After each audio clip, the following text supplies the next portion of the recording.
bien voilà, la situation de Ferran Torres au sein du FC Barcelone prend une autre tournure. À cette allure, je doute très fort qu'il sera encore un joueur du Barça. Mais parlant de ça, l'équipe, si on bascule directement pour les infos au sein du Barça, on tient à préciser que le PSG prépare une première offre de 90 millions pour le milieu de terrain du FC Barcelone qui est très bien Pedri après avoir manqué Rodri. Selon les médias, Luis Enrique a fait de l'international espagnol sa priorité pour le poste de milieu de terrain cet été. Le FC Barcelone considère Pedri comme intouchable et ne devrait pas examiner l'offre. Alors là, à cette allure, je comprends pas la politique du PSG. On constate que les gars veulent nous choper le monsieur qu'on appelle Ferran Torres. Ça ne t'aide pas directement, ils veulent également choper le monsieur qu'on appelle Pedri. Mais là, ils ont menti. Et on continue avec le mercato. On tient à préciser que le FC Barcelone envisage Azzedine Ounahi pour parler la blessure de Deon. Selon les médias, le milieu de terrain n'a pas encore pris de décision concernant son avenir. A votre avis, l'équipe, qu'est-ce que vous en pensez? N'hésitez pas à le mettre en commentaire. Moi, particulièrement, je pense très bien qu'il peut aider, mais je doute très fort qu'il peut arriver au sein du FC Barcelone. Si on continue avec les infos, on tient à préciser que Al Hilal a donné son feu vert pour Cancelo et attend désormais de finaliser les négociations avec le Barça. Transaction d'une valeur environ de 10 millions d'euros pour ceux qui ne savent pas. Si on bascule directement sur le cas de Marcus Rashford, pour ceux qui le savent, l'équipe, il n'est plus un joueur du FC Barcelone. Alors, vis-à-vis de son départ, on constate que Hansi Flick a eu à prendre parole. Hansi Flick sur le départ de Marcus Rashford, il a eu à dire: je suis très reconnaissant d'avoir travaillé avec lui. Il y a toujours une certaine incertitude avec les prêts. C'est un joueur fantastique et une personne encore meilleure. Nous allons le regretter. Moi-même, c'est ce que je me disais en interne. Les gars, quand un joueur est prêté au sein d'un club, ça ne garantit pas qu'il doit rester là-bas. Et je partage à 100% ce qu'il a envie de dire. Je doute très fort qu'on ne va pas regretter. Alors, si on bascule directement sur le cas de Ferran Torres d'équipe, c'est très grave. Vous vous en rendez compte? On tient à préciser, Ferran Torres veut signer au PSG. Selon les médias, il a prévenu ses proches et ses coéquipiers qu'il voulait rejoindre le club de la capitale. Des discussions sont prévues la semaine prochaine entre le PSG et le Barça. Selon les médias, Ferran Torres estime qu'il n'est pas suffisamment reconnu par le Barça. Et ouais, je m'en doutais bien. Je savais très bien que ça devait sortir de sa bouche, l'équipe, avec tout ce qu'on balançait sur lui, en disant qu'il fait des ratés, tout ceci. Aujourd'hui, vu qu'il a gagné le mondial et qu'il a buté, on constate que tout le monde a les yeux sur lui. Le gars ne tâte pas de sortir ce qu'il a dans le cœur. Si on continue directement, on constate que le PSG fait tout son possible pour Ferran Torres. Selon les médias, le club a carrément fait savoir aux joueurs qu'il était prêt à améliorer toute offre de prolongation du contrat que Barcelone pourrait formuler. Il se dit confiant de pouvoir le convaincre. Alors l'équipe, moi jusqu'ici je ne suis pas contre si Ferran Torres doit quitter au sein du club. Mais ce que je veux seulement c'est que si le FC Barcelone se permet de vendre ou bien si Ferran Torres se permet de partir, le FC Barcelone doit faire un mercato digne de ce nom en termes de neuf qui peut nous aider matin, midi et soir.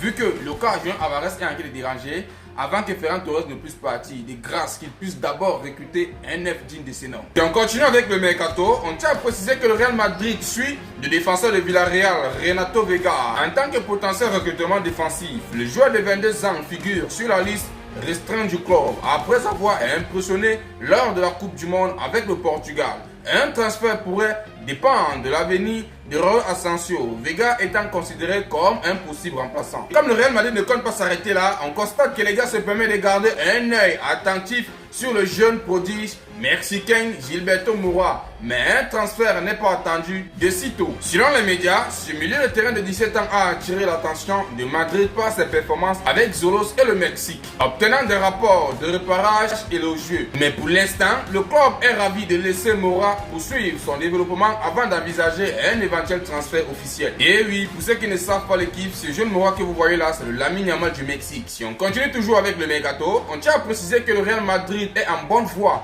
pour signer Rodri pour un montant d'environ 65 millions d'euros. L'accord dépend des efforts de Manchester City pour le remplacer par Ayoub Boadi. Si on bascule maintenant sur le travail que Arbeloa est en train de faire actuellement l'équipe, c'est quelque chose d'extraordinaire. Vous vous en rendez compte? Le gars se permet de prendre tout le monde au sein de la casilla du Real Madrid. On tient à préciser, Thiago Pitarache a un accord avec Fulham. Selon les médias, l'Espagnol pourrait être le troisième joueur du Real Madrid à rejoindre l'équipe d'Abeloa après Gonzalo Garcia, César Palacios cet été. Le milieu n'est pas vraiment considéré pour l'équipe première par José Mourinho.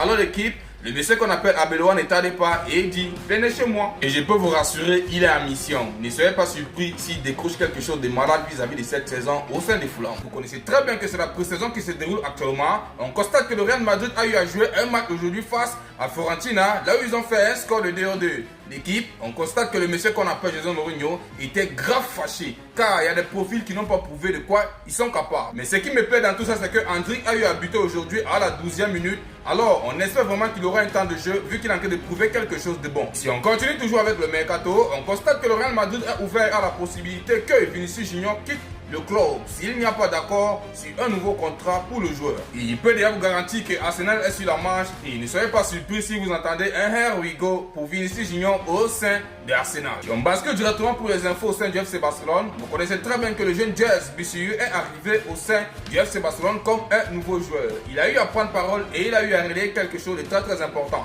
Il a eu à préciser ce que je préfère chez le Barça.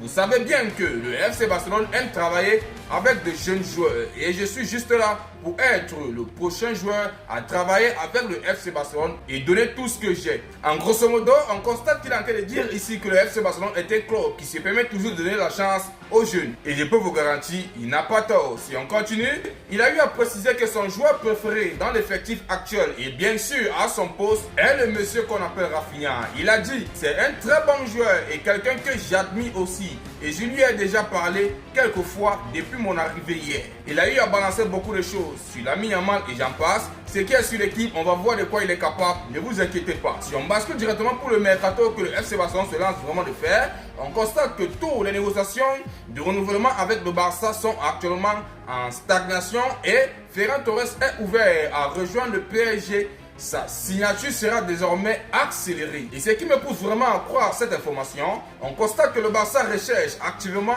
un nouvel attaquant et se prépare de plus en plus à la possibilité du départ de Ferran Torres.